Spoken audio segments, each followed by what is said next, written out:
સુરત શહેરના વરાછા રોડ વિસ્તારમાં આવેલ ઓવરબ્રિજની નીચે અને વલ્લભાચાર્ય રોડ પરના ડિવાઈડરની વચ્ચે વર્ષોથી ચાલી રહેલા ગેરકાયદેસર વસવાટ, દબાણ અને 2 નંબરના ધંધાઓ મામલે વરાછાના ધારાસભ્ય કુમાર કાનાણીને સખત વલણ અપનાવ્યું છે।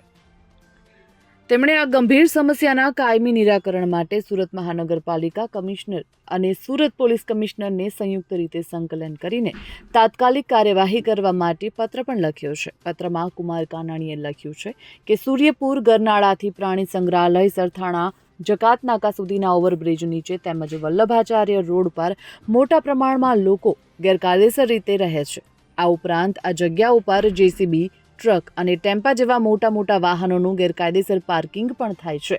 આ દબાણની આડમાં અફીણ, ગાંજો, ડ્રગ્સ જેવા ગેરકાયદેસર પદાર્થોનું ખૂબ જ મોટા પ્રમાણમાં વેચાણ અને સેવન પણ થાય છે। આ પ્રવૃત્તિઓથી વિસ્તારમાં પારાવાર ગંદકી ફેલાઈ રહી છે અને કાયદો વ્યવસ્થાની સ્થિતિ પણ વણસી રહી છે।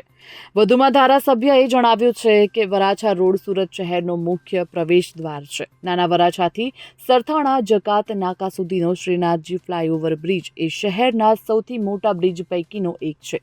આ બ્રિજની નીચે વર્ષોથી ગેરકાયદેસર વસવાટ અને વાહનોનું દબાણ છે। આ બ્રિજ નીચે ગેરકાયદેસર લોકો ફક્ત વસવાટ કરે એવું જ નથી, પણ તેમના ધંધા પણ 2 નંબરના છે।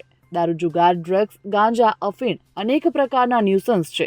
એ લોકો પીવે પણ છે અને વહેંચે પણ છે। ત્યારે આ બાબતે અનેકવાર મૌખિક અને લેખિત રજૂઆતો કરવા છતાં આ પ્રશ્નનો કાયમી ધોરણે હલ થતો નથી। આ ગંભીર બેદરકારી ગણીને તેમણે મનપા કમિશનર અને પોલીસ કમિશનરને સંબોધીને લેખિતમાં જવાબ માંગ્યો છે।